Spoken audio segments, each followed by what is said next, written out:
يا زيني هم النسيم والليل بواب ظلامه وله قمرة في سماء يا زيني هب النسيم والليل بوال ظلامه وله قمرة في سماء يا زيني هب النسيم والليل. Bismillah ar-Rahman ar-Rahim. Brothers and sisters, Assalamu alaikum wa rahmatullahi wa barakatuh. Welcome to this PG seminar tonight on the topic of depression, mental illness and possession, and the relationship between them as understood by the ulama. A couple of things of order before we start. First of all, as usual, mobile phones, please, if you could switch them off so it doesn't disturb the speakers. And secondly, to try and keep things running tonight, if it's possible, for you to think and to write down your questions while the talks are going on so that we can collect them immediately after the talks are finished, just to keep the continuity if possible, please. And there'll be people that will come and take and pick up the questions from you as certainly at the end of the talks. Okay, we're very fortunate, in fact blessed, to be joined by a respected panel today. First of all, Sheikh Talib is originally from Iraq, who's now resident in Leeds, and is a specialist on the issue of ruqyah and jinn. Of course, we have our respected Ustad Abu Eesa today as well, who will be speaking. And then at the end, Dr. Shahzad Amin, who is a consultant psychiatrist at Trafford General Hospital, right here in Manchester. And so without further ado, please, I will pass it on to Ustad Abu Eesa. بسم الله الرحمن الرحيم الحمد لله رب العالمين وأصلي وأسلم على نبي الكريم نبينا محمد وعلى آله وأصحابه أجمعين. My dear brothers and sisters, today's seminar, inshallah, is dealing with something which is a human problem. It's difficult actually when trying to address this issue to say mental illness, depression,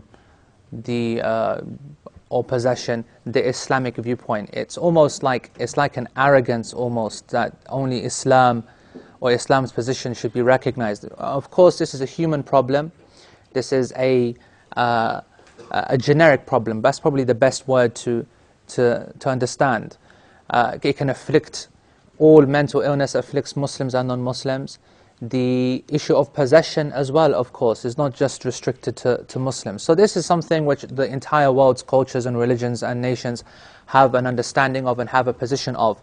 The focus, I think, today, or our seminar, will be the Muslim community's perception of the problem. We want to try and have a look at how prevalent is this issue amongst us. And it's not just one issue, is it? We're talking about depression, which is something that we know from our communities is rife, unfortunately. And mental illness, we will be dealing with that as well, and recognizing that mental illness not only encompasses quite a large scope of problems, but let's just say, for the sake of argument, for this point, something more serious than just being in a state of depression. And that's what Dr. Shahzad will no doubt touch on.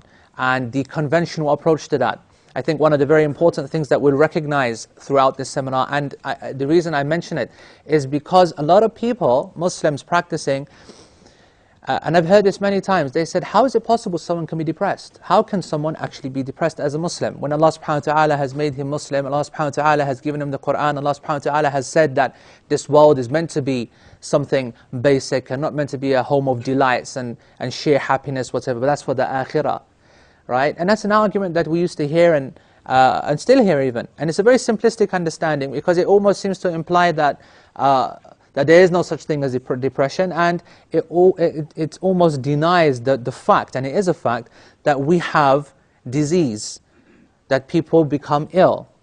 And illness is very interesting from the Islamic point of view. We have what we can divide it into maybe three main categories: the amrad al-badan, the sicknesses or the diseases of the body, which we traditionally go to a tabib, yani a doctor, right, who will deal with it in a conventional way. So if someone has a headache, give them some paracetamol. Someone needs someone's eye is now has a major problem, it needs to be taken out, for example. So there is a conventional approach to it.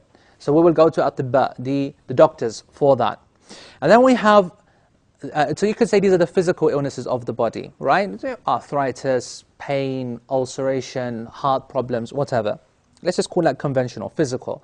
And then you could say that we have the metaphysical, the extraordinary, right? Which for the sake of argument, we'll talk about the problems that are caused by jinn, the possession of people by jinn, and being afflicted by the kufr and the evil of black magic, and being afflicted by the eye, al-ain. And this is where Sheikh Talib will elaborate and give some examples of what exactly that is, and its maqam in the community, its status in the community, and how we react to it, and so on. Now, who deals with that but Ar-Raqi, all right? Ar-Raqi is the one who is, there's no real translation for that, the faith healer maybe you can call it, the Muslim who uses something other than conventional medication. He uses what's called ruqya. Now, the field of ruqya can be also divided almost into two parts, because ruqya, or what the Raqi, such as for example Sheikh Talib, who is a very accomplished Iraqi, right? I don't mean Iraqi, by the way, just in case you're thinking. I mean Iraqi. This is something where, for example, and he will elaborate how we will expel jinn from the body and the different techniques. Now this is very extraordinary, from the ghaib, from those things which don't seem to have any kind of conventional basis. But then you have this ruqya, the second half of ruqya, which is used in a conventional sense. We were just discussing earlier on, the Sheikh was utilizing hijama, which is cupping, right, which is something very much respected in Islam, something which is known before Islam as well, and is not traditionally seen as conventional medication. But the Raqi, the one who is a Muslim and versed in this, will sometimes use that in a conventional problem. And he was talking about some arthritic pain and some swelling, and it was very successfully used for a person who for a year had been trying to use conventional medication, gone through the painkillers, the steroids, and so on, and it had no effects. But with a small course of cupping, it cured him completely. And this is something that we believe in. Ruqya is something which was established not only at the time of the Prophet ﷺ, and he concurred to it, but the companions themselves were people who actually used that. And so the Raqi shouldn't just be seen as dealing with the weird and wonderful, right, or the mysterious, but rather using some of these methods in conventional problems as well. All right, so his role is quite wide.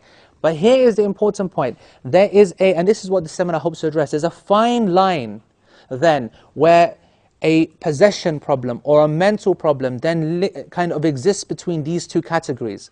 Is it the realm of the tabib, the doctor? Is it a physical condition of the body? Or is it something which no, the Raqi should deal with as a possessive issue, that this is not a mental problem, but this is something that's been caused by a jinn or by something else. It needs to be dealt with in a more holistic fashion. And this is what we want to try and look at. And you need to recognize that some of the scholars before used to understand physical illness as those things which we have been involved in intrinsically, right? I.e., physical illness is not something which can just occur by someone else putting upon you, but rather is due to your own indulgence or your own kind of mistakes and so on. In fact, they said, and I say they said because it's not very authentic, this story, but they said that the great ruler Qawqas gifted to the Prophet ﷺ a physician. You know, like that's what the kings used to do to each other. They used to give each other gifts, and you know, every king and mighty king would have a personal physician.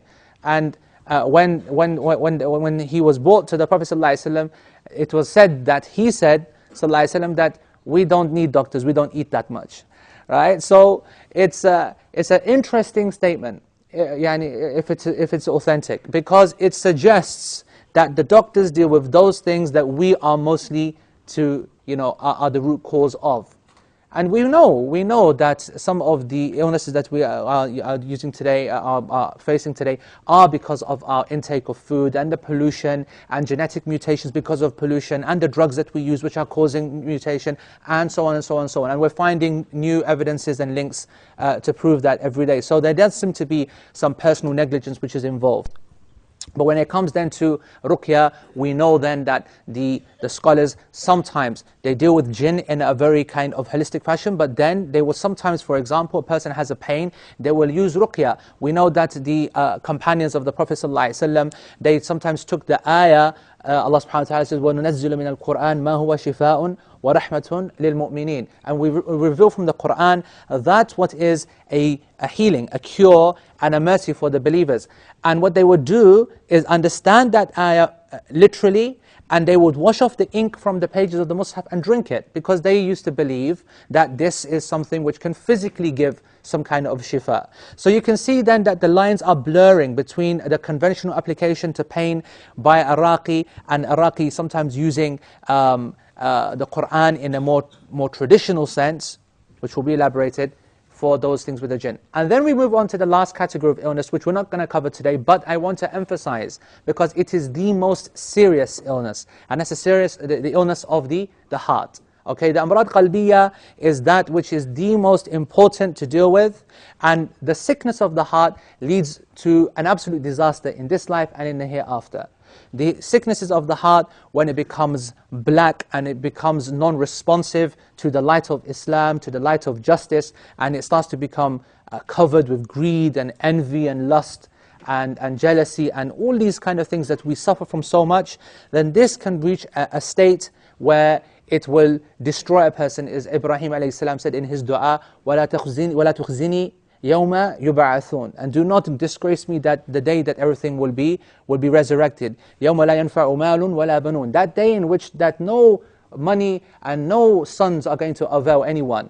What is, except for that person, إِلَّا مَنْ أَتَى اللَّهَ بِقَلْبٍ سَلِيمٍ, except for that person who comes to Allah with a sound heart, with a good heart, a healthy heart. So this is something which the Prophets emphasize, that the real success in this dunya and hereafter is to look after the heart. And who is the doctor of the heart but the alim, the scholar? And he is the one who, through his teachings and through his explanation of the words of the Prophet ﷺ and the words of Allah subhanahu wa ta'ala, really bring out the shifa. وَرَحْمَةٌ لِلْمُؤْمِنِينَ from the Qur'an. So we need to understand that disease is something very, very real, that in Islam it exists. It is something that has always been referred to in our history. For example, we know to go to mental illness, we sometimes call a person majnoon. Even in our cultural kind of Asian culture, we call someone who's crazy majnoon. And the word majnoon itself is an interesting word. It comes from the Arabic verb jannah. And if we said jannahu, it means that in the original literal sense, it means that he concealed something, that he covered something. And it refers to, for example, when we said that janna anhu, that the light was taken away, it became dark upon a person. And this word leads to the idea of jinn from the same root, because they are concealed from us. We can't see them, we can't make them out, we don't know where they are, unless they choose to.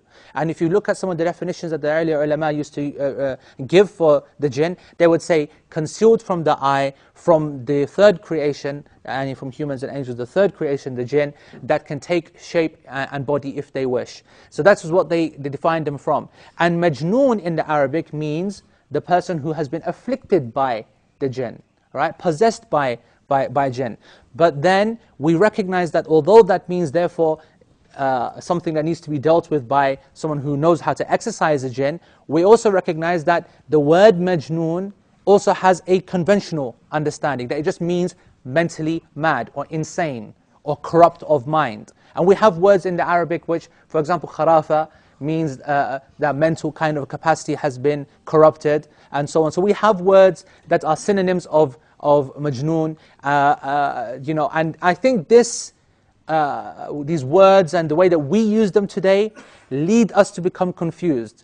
And it's interesting because the word janan means confusion. And we, I think, are in janan in a general sense anyway. And they refer to janan as the very, very dark parts of the night where you can't see anything and you are not in control and you become confused. So I think we're very much in this kind of mode when it comes to the differentiations and trying to understand when it's something that we can deal with medication and when we have to pass it on.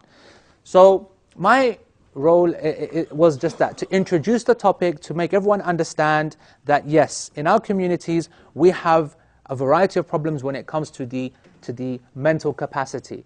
We're talking about being possessed by jinn and being afflicted by evil, black magic and the ain, and something which is haqq, it is true, however incredible it sounds, and we will hear more about it, and we believe in it, and we ask Allah subhanahu wa ta'ala for His afiyah from it, and we seek refuge with Him from it, because it's real and it can destroy. And we also hear establishing that there are real conventional problems that medication can help in, and this is something which is not against the sunnah or in any other way unrealistic. And so with that, I think that's enough on that. We will deal with the rest of the issues and question and answers from myself, but I'll pass over to Sheikh Talib.